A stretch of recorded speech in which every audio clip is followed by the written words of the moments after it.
अस्सलाम वालेकुम। तो अभी हम सीधा सीधा जाएंगे। जो मैंने एक फ़ाइल लिखी है कोई 10-15 मिनट लगा के व्हाट इज़ एसओपी, और I will be guiding you कि एसओपी कैसे लिखते हैं और उसका स्ट्रक्चर क्या होता है और आप एक अच्छी एसओपी कैसे लिख सकते हैं। तो एसओपी बेसिकली जो से under grade students, bachelor students लिखते हैं वो ज़्यादातर यू ग्रेड प्रोग्राम्स के लिए होते हैं। United States of America semester exchange programme होता है उसके लिए। तो व्हाट इज़ एसओपी? एसओपी क्या होती है? It stands for statement of purpose, the purpose for what you are applying to that specific programme. समझ तो आ गई होगी ना कि मतलब कि हम जिस प्रोग्राम के लिए अप्लाई कर रहे हैं उस प्रोग्राम में अप्लाई करने के लिए आपका पर्पस क्या है, क्यों अप्लाई कर रहे हैं आप। ठीक है। आइडियल लेंथ होती है 250 वर्ड्स। जो सा यू ग्रेड की एसओपी हम लिखते हैं तो उन्होंने दिया हुआ होता है कि 220 से लेके 50 वर्ड्स तक लिख सकते हैं। 250 वर्ड से अगर आपने एक्सीड किया तो वो सिस्टम खुद ही कट कर देता है। आप 250 से एक ज़्यादा वर्ड नहीं लिख सकते, और 220 या 200 की लिमिट होती है, उससे कम भी नहीं लिख सकते यू ग्रेड की एसओपी में। और जहाँ तक बात आती है मोटिवेशनल लेटर की, तो वो डिपेंड करता है कि आप किस तरह के प्रोग्राम में अप्लाई कर रहे हो। अगर आप किसी प्रोग्राम में अप्लाई कर रहे हो और वो पार्शली फंडेड है और वो कोई 3-4 दिन का या एक हफ्ते का प्रोग्राम है, तो आप मैक्सिमम उसमें आप 300 वर्ड्स लिख लें, 250-300 वर्ड्स लिख लें। क्योंकि उन्होंने जल्दी में आपको शॉर्ट लिस्ट करना होता है। एक तो ये केस होता है, दूसरा ये होता है कि अगर लंबा प्रोग्राम हो ना, मतलब कि 1 साल की कोई स्कॉलरशिप है, 1 महीने की है, 6 महीने की है, तो वो आपको आपकी पूरी प्रोफाइल को इवेल्युएट करते हैं। तो उस केस में आपका मोटिवेशनल लेटर लेंथी हो और मतलब कि आपने सही तरीके से अपने पॉइंट्स और सब कुछ लिखा हुआ हो, तो तब बात समझ आती है। लेकिन अगर प्रोग्राम एक हफ्ते का हो, कोई 4-5 दिन का हो, तो ज़्यादा उसके लिए अगर आप लिखते हैं एक पेज तो कोई सेंस नहीं बनती मेरे हिसाब से। तो अब आते हैं कि how can we write a best SOP. मेरे लिए मैं एक्चुअली 2-3 प्रोग्राम्स में सिलेक्ट हुआ गया। एक में हूँ, एक था नेपाल का ग्लोबल फ्लैश यूथ फ्लैश था, और एक था थाईलैंड का जिसमें जाके आया हूँ लालक यूनिवर्सिटी। वो इस साल आया नहीं, पिछले साल मैं जाके आया हूँ 2019 में। अच्छा, how can we write best SOP? For me it's something I can call the art of story telling. The more you are good with your words, expressing your story with proper structure, you can write a really good SOP। मतलब कि जितना हर किसी की कोई ना कोई story होती है। मेरी ज़िंदगी में इतनी स्टोरीज होती हैं, नहीं भी होती हैं, तो मैं किसी ना किसी तरह रिलेट कर लेता हूँ। बनाता नहीं हूँ, रिलेट करता हूँ। झूठ बोलने में और रिलेट करने में डिफरेंस होता है। तो मतलब कि अगर लेट्स सपोज एसओपी आती है कि आपने कोई प्रोग्राम आता है कि आपने जी किसी उन्होंने किसी आर्टिस्ट को एम्पावर करना है, उसको स्कॉलरशिप देनी है, या लेट सपोज उन्होंने किसी फोटोग्राफर को कुछ देना है, उन्होंने किसी बायोलॉजी स्टूडेंट को कोई देना है, तो वो पूछेंगे व्हाट इज़ योर मोटिव, क्या आपकी क्या है, क्या आप क्यों अप्लाई करना चाहते हो। हर कोई लिखेगा कि जी I am a very good student, या जो स्टूडेंट नहीं होगा वो भी लिखेगा जी कि मैं गुड स्टूडेंट नहीं था लेकिन फिर बाद में पढ़ने का शौक आ गया और फलां ऑटम का आ गया। बट अगर आप अपनी किसी पास्ट स्टोरी से रिलेट करते हो, मैं आपको जैसे अभी बताता हूँ, तो वो एक होता है कि जिस तरह आपने अपने वर्ड्स को, अपने इमोशंस को एज एन इमोशन उनके सामने रख दिया है, तो ये चीज़ होती है। अच्छा, basically in SOP we write our past and we align or match our past with what we are doing, and we have to do same what we will be doing in future। मतलब कि जो हम अभी कर रहे हैं या जो हमने किया है उससे हम यहाँ मतलब कि रिलेट कैसे कर रहे हैं अपने पास्ट को, अपने प्रेजेंट से कैसे रिलेट करें। लेट सपोज जी मुझे बिजनेस का बड़ा शौक था पास्ट में, मैं जी किसी मैंने पंगे डाले हुए थे जी, किसी प्रॉपर्टी डीलिंग की शॉप में हल्की सी पार्टनरशिप की हुई थी, या किसी होटल वाले से हल्की सी कोई एंटरप्रेन्योरशिप का कोई मैंने और पंगा किया हुआ था जी। मैंने ऑनलाइन ये चीज़ बेची है, मैंने ऑनलाइन वो चीज़ बेची है। तो मुझे शुरू से वो शौक़ था। उसके बाद वो शौक़ मेरा और कन्वर्ट हुआ, पैशन में डेवलप हुआ, तो इसलिए मैंने बिज़नेस स्कूल में एडमिशन ले लिया।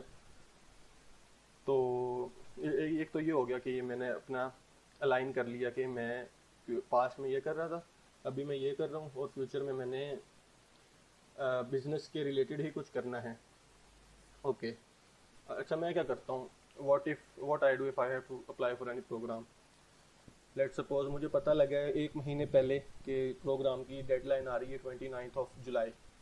तो मुझे पता लग गया है 1 जुलाई को, तो ये मैं पूरा महीना क्या करूँगा, मैं कोई 3-4 दिन उनकी वेबसाइट स्क्रॉल करूँगा, उनके Facebook pages, Instagram, YouTube channel इधर उधर स्क्रॉल करूँगा। मैं ये देख के अंडरस्टैंड करूँगा कि वो क्या करना चाह रहे हैं, उनका एम क्या है, मोटिव क्या है।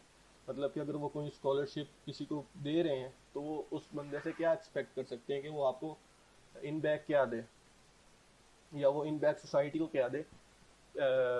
मतलब कि किस तरह वो एक हेल्प आउट कर सके जो भी वो ऑफर कर रहे हैं उसके लिए। तो उनकी सारी चीज़ों को देखना, उनके विजन और मिशन के अलग से पेजेस बने होते हैं वेबसाइट पे, वो सारा कुछ स्क्रॉल करना है, 2-3 दिन इस पे लगाना कि पता लगे कि वो क्या चाह रहे हैं, ताकि मैं उस हिसाब से अपने आपको उनके सामने रख सकूं। अच्छा, स्ट्रक्चर में आते हैं। फर्स्ट पैराग्राफ में लेट्स सपोज कोई ऑर्गेनाइजेशन है जो काम कर रही है किसी अंडर रेटेड आर्टिस्ट को फंड करने के लिए। तो मैं क्या करूँगा, रिसेंटली अभी एक प्रोग्राम गया, नेदरलैंड्स का आया हुआ था, OKP स्कॉलरशिप। लेकिन वो एम्प्लॉयज़ के लिए था, मतलब कि स्टूडेंट्स के लिए नहीं था। Even though I have applied for that scholarship. उसकी 16 जून डेडलाइन थी। तो उसमें उन्होंने कहा था कि हम किसी ऐसे एम्प्लॉय को ये स्कॉलरशिप देंगे फॉर 20 डेज इन नेदरलैंड्स जो किसी ऐसी ऑर्गेनाइजेशन में काम कर रहा हो जिसकी अपनी इतनी वो ना हो, मतलब कि बहुत बड़ी ऑर्गेनाइजेशन ना हो और उसको कोई बहुत ज़्यादा एक्सपोजर ना मिल रहा हो। तो उसमें मैंने अप्लाई किया। मैंने अपने आप, उन्होंने पूछा write your motivational letter in motivation in 300 words. तो मेरे पास क्या थी कहानी, मैं तो कोई ऑल दो कि मैं इधर सोसाइटी के लिए काम करता रहा हूँ, वीडियो एडिटिंग और थोड़ी बहुत वीडियोग्राफिंग करता रहा हूँ, फोटोग्राफी करता रहा हूँ, इस तरह की चीज़ें करता रहा हूँ, सोशल मीडिया मैनेजमेंट करता रहा हूँ, ये सारा कुछ कंटेंट क्रिएशन में आता है। लेकिन ये चीज़ उनको नहीं करेगी इंस्पायर कि हमने इस बंदे को सिलेक्ट करना है। तो मैंने अब सोचना शुरू किया कि मेरी लाइफ में कोई ऐसा वाक़या है जो मैं यहाँ पे लिख के उनको रिलेट करवा सकूँ कि मैं क्यों ये प्रोग्राम में पार्टिसिपेट करना चाह रहा हूँ। तो कोई थोड़ी सी देर में सोचने के बाद अंदाज़ा हो गया कि मेरे अब्बा जान फोटोग्राफर थे सऊदीया की किसी कंपनी में, कहीं जॉब करते थे फोटोग्राफी प्रोफेशनल की, मेरे पैदा होने से पहले। ये उन्होंने किस्सा सुनाया हुआ था 1990s में। तो उन्होंने वो जॉब छोड़ दी, क्यों? क्योंकि अच्छी इनकम नहीं थी और कोई एक्सपोजर नहीं था और कोई इस तरह की चीज़ नहीं थी। तो उनको जब उनकी मैंने स्टोरी सुनी और मतलब कि मैंने फिर आहिस्ता आहिस्ता उनका जो इक्विपमेंट था, कैमरा ये वगैरह, उनके साथ मैं खेलता था और फिर मुझे आहिस्ता आहिस्ता मेरा पैशन डेवलप हो गया। तो उसके बाद मैंने सोच लिया कि मेरे अब्बा जी ने तो अपना पैशन छोड़ दिया था ये फोटोग्राफी का और कंटेंट क्रिएशन का, बट मैं नहीं छोड़ूंगा।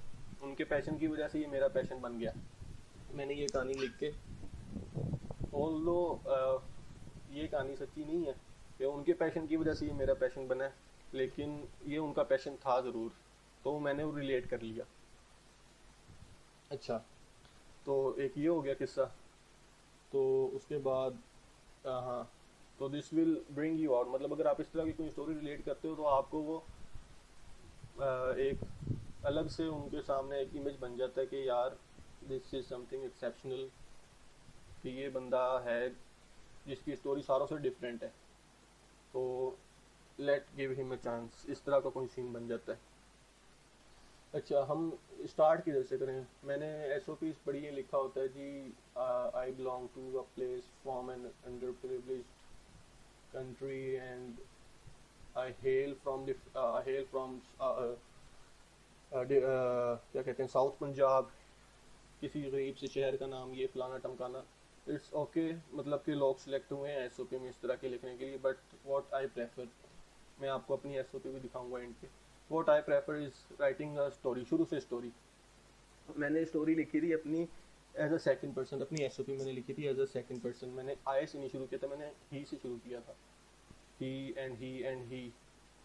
मैंने एज अ सेकंड पर्सन अपनी स्टोरी कंटिन्यू की, मैं आपको दिखाऊंगा। तो अगर आप स्टोरी से शुरू करते हो तो एक ज़रा अच्छा इम्पैक्ट जाता है, एक स्टोरी टेलिंग बन जाती है, उनको एक माइंड में इमेज बन जाता है, आपका इमेज बनाने का ईजी होता है। लेकिन अगर आप आई से शुरू करते हो, कर सकते हो, कोई मसला नहीं, सारे करते हैं, मेरे अलावा सब ने किया था। और या बताते हो कि मैं आई हेल फ्रॉम फला फला फला, तो मतलब कि कोई जिद्दत नहीं आती इन चीज़ों में, मेरा हिसाब ये है। लेकिन कोई ये नहीं है कि आप ना करें। मैं इवन तो मैं शॉर्ट लिस्ट नहीं हुआ था यू ग्रेड की इस दफ़ा की एसओपी में, मेरी कुछ क्लास फेलोज हुए थे, लेकिन सर उस्मान होते थे, एक छोड़ गए हैं, उन्होंने रिव्यू करके कहा था कि this SOP is next level, ये उनके अल्फाज थे। तो मैं आपको दिखा दूंगा, शायद आपको भी नेक्स्ट लेवल लग जाए, बाकी ना भी लगे तो कोई मसला नहीं। अच्छा देखें, जिस तरह अब ये है कि आप शुरू कर सकते हैं कि आप बलूचिस्तान में किसी गरीब इलाके से बिलोंग करते हैं, तो ये ज़रा हर कोई लिखेगा कि पाकिस्तान में गुर्बत ही इतनी है। हर कोई लिखेगा मैं कोयटा के किसी, मैं फाटा के, मैं इधर सिंध के किसी गरीब इलाके से ताल्लुक़ रखता हूँ। तो एक एसओपी सिलेक्ट हुई थी, मुझे किसी सीनियर ने बताया था कि उस बंदे ने शुरू में इस तरह लिखा था, I belong to a place where few years back it was impossible for us to survive and there was nearly a day where we didn't hear fire shot. मतलब कि मैं इस जगह से ताल्लुक़ रखता हूँ जहाँ पे कोई दिन ही नहीं गुजरता था गोलियों की गोलियों की आवाज़ सुने बगैर, या वहाँ पे रहना ही मुश्किल हो गया था। तो मतलब कि पहला इम्पैक्ट ही उसने इतना हैवी डाल दिया था कि उसने वो सिलेक्ट हो गया था, शॉर्ट लिस्ट हो गया था। अच्छा, तो फर्स्ट पैराग्राफ में ये है कि आपने उन्हें बताना है कि आप पहले से क्या, मतलब कि आप कहाँ से हो और क्या करते आए हो और आपने क्या किया है, मतलब अभी तक क्या किया है। अच्छा, अब यू ग्रेड में ये होता है कि आप, उन्होंने आपसे डाइवर्सिटी देखनी होती है। अगर कोई लम से लड़का है 3.56 CGPA के साथ, तो वो उसको उतना ज़्यादा प्रेफर नहीं करेंगे जितना वो देखेंगे कि फाटा की लड़की है 3.2 GPA के साथ। इवन दो लम्स वाले की एसओपी अच्छी होगी, लेकिन वो देखेंगे कि ये एक तो लड़की है, दूसरा ये फाटा से है, तो कल्चर डाइवर्सिफिकेशन हो गई है, और तीसरा ये कि बस ये 2 पॉइंट्स हो गए, ठीक है, बहुत हो गया। अच्छा, सेकंड पैराग्राफ में आपने क्या करना है, tell them what you are up to these days, मतलब कि आप क्या कर रहे हो, आपने एक्स्ट्रा करिकुलर एक्टिविटीज़ कितनी हैं आपकी, को करिकुलर कितनी एक्टिविटीज़ हैं आपके, सोसाइटियल वर्क कितने हैं, लीडरशिप वर्क कितने हैं। यहाँ पे आपने सिर्फ वो चीज़ें लिखनी है जो आपकी बेस्ट हो, क्योंकि आपने 250 वर्ड्स में कंप्लीट करना है। आपके कुछ भी मतलब कि आपने किया है जो आपको लगता है कि आप तारीफ के काबिल हैं, उस चीज़ पे आप यहाँ पे लिखें और अच्छे वे में उनको रिप्रेजेंट करें। सेकंड पैराग्राफ बेसिकली फर्स्ट और थर्ड से ज़रा लेंथ में ज़्यादा होता है, क्योंकि आपने बताना होता है कि आपने ये किया है, ये कर रहे हो, और कुछ कुछ हल्की सी आप ग्लिम्स दे देते हो कि आप ये करोगे। हाँ, तो उसके बाद आ जाता है आपकी वही सोशल स्किल्स, लीडरशिप स्किल्स, आपका कम्युनिटी में रोल और इस तरह की चीज़ें। और एक जमाल भाई थे, ग्रेजुएट हो गए, उन्होंने एक बात बड़ी अच्छी मेंशन की थी कि किस तरह से उन वो सिलेक्ट हुए थे, वो यू ग्रेड में जाके आए थे, उन्होंने बताया था कि उनकी जो एसओपी थी, उन्होंने बताया था उसमें लिखा था कि 14 लोगों की टीम को उन्होंने लीड किया है। तो जो उनसा ये नंबर होता है ना कि आप लिखें 14 पीपल या 8 पीपल या 7 पीपल, अगर आपने कभी लीड किया है और आपके पास सर्टिफिकेट्स हैं, तो ये एक अच्छा इंप्रेशन डालता है उन पे। अच्छा, उसके बाद आ जाता है third paragraph. Now here we have to tell them what we want to be and how this program can help us out. To achieve our dream और whatever the goal is. मतलब कि हमने पहला paragraph लिखा, अपना introduction दिया, अपना past बताया, सेकंड पैराग्राफ लिखा और फर्स्ट पैराग्राफ से लिंक किया कि मैं जी बिज़नेस कर, शुरू से बिज़नेस का पैशन था तो इसलिए मैं बिज़नेस स्कूल में आ गया। बिज़नेस स्कूल में आके मैंने एंटरप्रेन्योरशिप सोसाइटी ज्वाइन कर ली, मैंने और इस तरह के 2-4 पंगे ले लिए, कोई आइडिया क्लब ज्वाइन कर ली मैंने, और कोई इस तरह के और अपने बाकी जो से इधर उधर के, मैं स्पोर्ट्स में भी ये हूँ और मुझे ये भी आता है, ग्राफिक डिज़ाइनिंग भी आती है, लेकिन मैक्सिमम वो चीज़ें लिखनी है जो आपकी फील्ड से रिलेटेड हो। अच्छा, तो थर्ड पैराग्राफ में आपने बताना है कि आपको ये प्रोग्राम किस तरह हेल्प आउट कर सकता है to be what you want to be. सबसे पहले तो आपने ये देखना है कि आपके पास कुछ चांस एक्सेप्शंस होते हैं, मतलब कि अगर आप यू ग्रेड में सिलेक्ट होते हो या अगर आप इवन तो अप्लाई भी करते हो ना, तो वो आपसे पूछते हैं कि आपने कौन सी डिग्री कंटिन्यू करनी है, मतलब अगर आपने कौन से कोर्सेज पढ़ने हैं उधर जाके। तो बीच में से मेरे हिसाब से 2-3 कोर्स होते हैं या एक कोर्स होता है जो आप अपनी फील्ड के अलग रख सकते हो। मतलब कि अगर मैं आर्ट पढ़ रहा हूँ तो मैं इंजीनियरिंग का कोर्स ले सकता हूँ एक, मैं अगर बीबीए पढ़ रहा हूँ तो मैं एक फिल्म मेकिंग का या एक म्यूज़िक का मैं कोर्स ले सकता हूँ। तो फिल्म मेकिंग मेरे म्यूज़िक से कैसे रिलेट हो सकता है, सॉरी फिल्म मेकिंग मेरे बिजनेस पैशन से कैसे रिलेट हो सकता है, या अगर फिल्म मेकिंग मेरा पैशन है तो वो बिजनेस से कैसे रिलेट हो सकता है, ये आपने इसमें क्लियर करना है। अच्छा, लोग लिखते हैं कि जी I want to represent my culture, and मैंने भी शायद बहुत दफ़ा लिखा होगा, अब भी लिखता हूँ, लेकिन everyone is going there to represent their culture and be a peace maker. तो आपने यहाँ पे कोई ज़रा सा अपने दिमाग को लगा के अपनी वोकैबुलरी निकाल के कोई अलग सी लाइन लिख देनी है एंड पे जो सी ज़रा अच्छी लगे। आपने बताना है कि why this programme is only for you, मतलब कि you are the best candidate ever. ठीक है, अब इसके बाद मैं आपको अपनी एसओ पे दिखाता हूँ।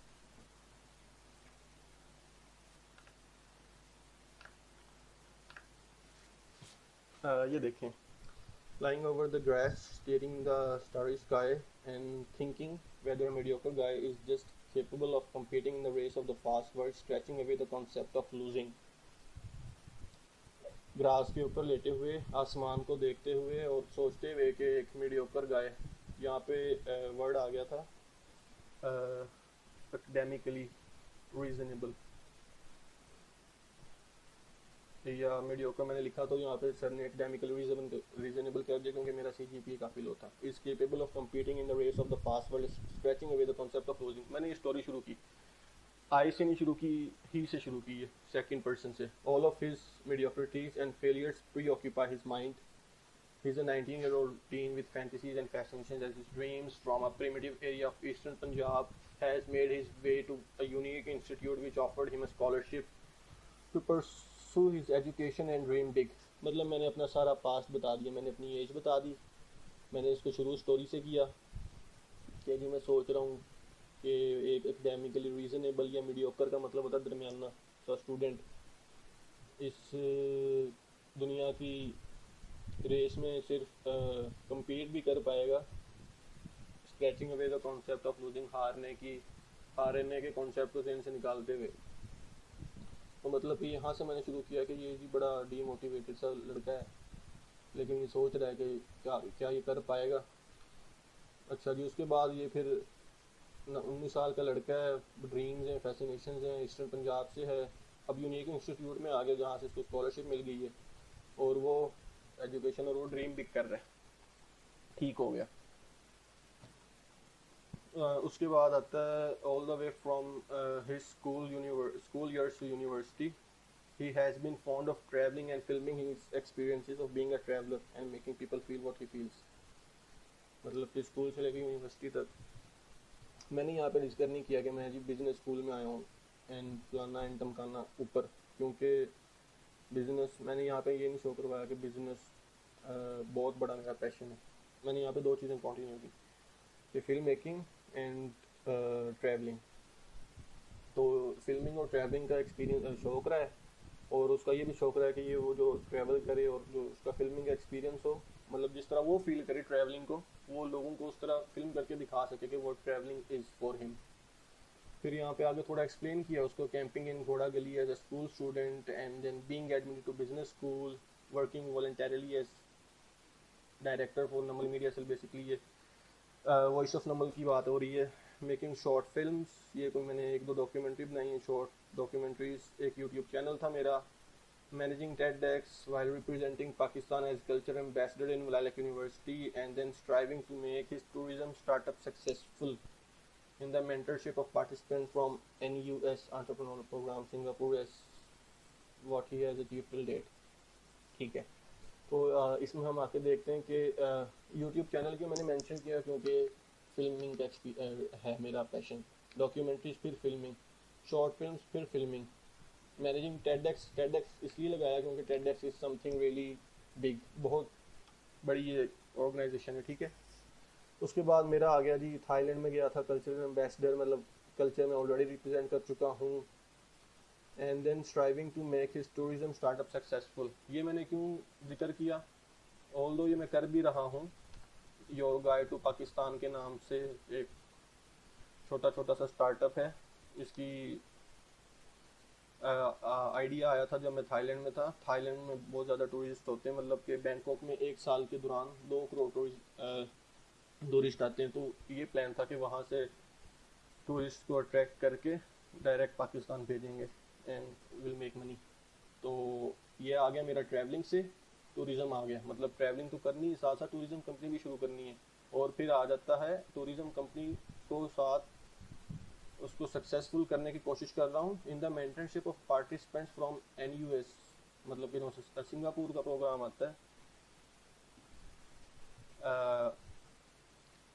ये वाली लाइन वैसे मैंने लिखी है अपनी तरफ से, क्योंकि मैंने उनकी मेंटरशिप में नहीं किया, लेकिन तैयबा हैं एक क्लास फेलो, वो जाके आई हैं। ठीक है, तो लेकिन ये भी एक अच्छा दे देता है, ये मैंने अपनी तरफ से ऐड किया है। ये आई वांट रिकमेंड एनीवन कि आप लिखें अपनी तरफ से, छोड़ें। मैं तो हूँ कहानी गेड़, इसलिए मैं कर देता हूँ अपने रिस्क पे कि हुआ तो हुआ, नहीं हुआ तो फिर क्या हुआ, चलो एक्सपीरियंस ही सही। अच्छा, फिर आता है his keen interest and experiences in the field of tourism and film. फिर आ गया टूरिज्म एंड फिल्म, और where he sees himself in coming years. कि इसके जो एक्सपीरियंसेस हैं फिल्म मेकिंग में और ट्रैवलिंग में, ये अपने आप को वहीं पे देखते हैं अब से कुछ साल बाद। So the US undergraduate program is a reason for him to dream more. मतलब कि ये जो सा US अंडर ग्रेजुएट प्रोग्राम का एक मतलब कि एक वजह बन सकती है कि वो और बड़े ख्वाब देखे, क्योंकि इसमें ये उधर जाके फिल्म मेकिंग पढ़ सकता है। उसके अलावा ये अपने बिजनेस स्टडीज़ कंटिन्यू कर सकता है, बिजनेस टूरिज्म भी पढ़ सकता है उधर जाके। उसके बाद ये ट्रैवल भी कर सकता है US, मतलब कि ट्रैवलिंग का भी पैशन पूरा होगा। While providing him a platform where he can meet and interact with different nationalities. अब यहाँ पे मैं लिख सकता था representing the culture of Pakistan, ये तो मैंने एंड पे लिखा भी है बल्कि, सॉरी। अच्छा, तो representing while providing him platform where he can meet nationalities, eradicating stereotypes। ये लाइन बड़ी पावरफुल लाइन है, क्योंकि पाकिस्तान के बारे में इतने स्टीरियोटाइप्स है, वेस्टर्न हो गए, जितने भी कंट्रीज हो गए, इवन दो अपने नेबर कंट्रीज, इतने शरीर स्टीरियोटाइप्स हैं पाकिस्तानियों के अलावा।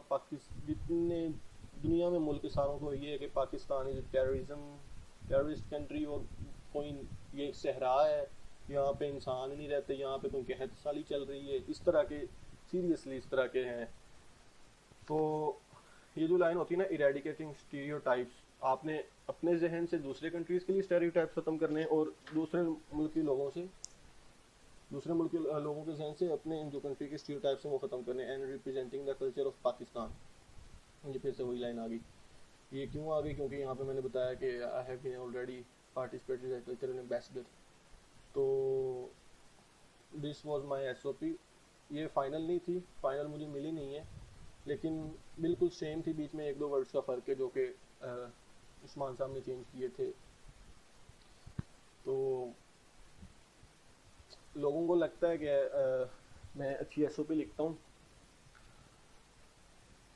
तो इसलिए मुझे कहा गया था कि आप वीडियो बना दें एक। और मैंने बड़ी कोशिश की कि यार मैं ना बनाऊँ, जान छुड़ाऊँ, लेकिन बनानी पड़ी है। तो इसके बाद मेरे पास और कोई, बस ठीक है, दैट्स इट। मतलब कि आपने अगर इस चीज़ से कोई सबक हासिल करना है तो सो बिस्मिल्लाह। लेकिन लेकिन अगर किसी को लगता है कि मैंने गलत गाइड किया है या मैं कोई ओवर हो गया हूँ या मैंने कोई कोई कोताही गलती कर दी है तो कोई मसला नहीं है, आप अपनी तरह से एसओपी लिख सकते हैं। And that's it. Thank you एंड अल्लाह हाफिज़।